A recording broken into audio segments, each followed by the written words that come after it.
بسم الله الرحمن الرحيم. طاقت قوت ورکړي خو چې څوک د الله نه وغواړي، امن ورکړي خو چې څوک د الله نه وغواړي. د ملک دا حالات دي، فوج د خپل کار کوي، حکومت به خپل کار کوي، موږ به خپل کار کوو. موږ خپل کار پرېښودلی، موږ هغوی سره په بحثونو او مباحثو باندې سر یو. زموږ شیخ صاحب رحمت الله علیه فرمایل حکومت په دریو طبقو باندې چلیږي، په دریو طبقو. تا ما د هغوی نه اورېدلې وه، دا کتابي خبره ماته نه ده معلوم، د صوفیای کرامو قول دی او هغوی به بیانو. وی په دریو طبقو حکومت او ملک چلیږي. ملک یو به ذات خود حکومت باندې، چې ملک کی حکومت نه هغه ملک به څو چلیږي. دویم نمبر په پیرهدارو په فوج باندې، چې فوج وي ملک به سم وي، چې فوج نه وي ملک به روان وجاړ وي. او دویم نمبر په فقیرانو باندې ملک چلیږي، چې په ملک کې فقیران دعاګو وي.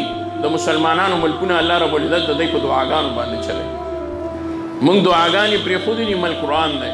حکومت په ځای پرېږدئ، فوج په ځای پرېږدئ، موږ د خپل ځان ته سوچو. چا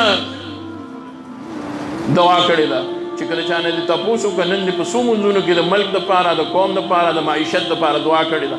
ډېر کم خلک به چې داسې بیا کړي وي. او چې موږ او تاسو کې نشته نو نور خلک څه کوي؟ هغوی خو په بازارونو کې ناست دي، هغوی خو ریټونه معلوموي. موږ به څه کوو؟ موږ به الله ته متوجه کېږو.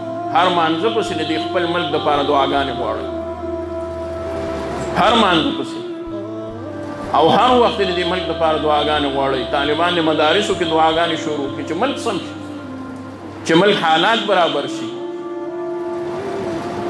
دا وګورئ څومره بد حال دی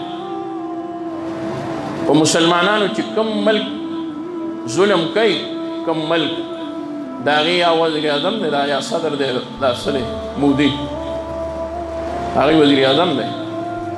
هغه چې دی نو هغه ظلم کوي، د هغوی د طرف نه ظلم کېږي.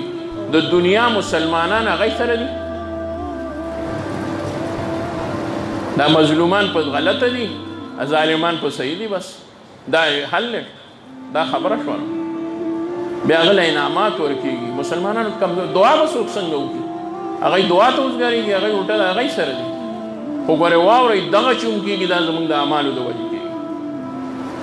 کشمیر مسلمانان له هم پکار دي چې خپلو اعمالو باندې نظر واچوي، په موږ له هم پکار دي چې په خپلو اعمالو باندې نظر واچو.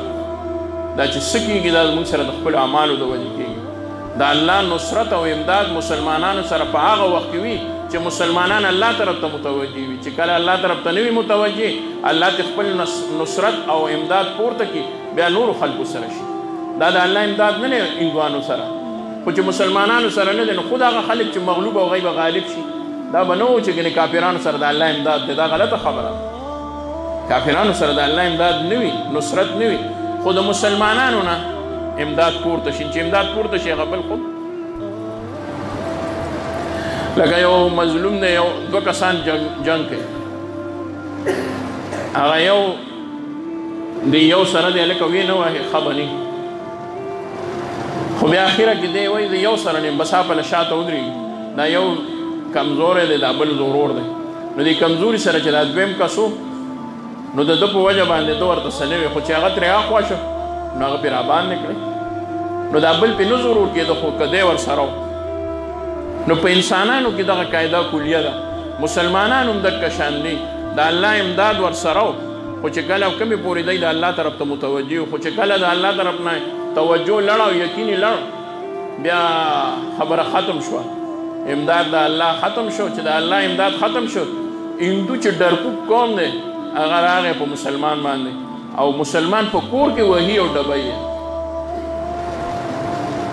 نو په دغه خبرو دا بعضې خلک وایي تش دعاګانو ته کېناستو، دعا هم ډېر لوی شی دی.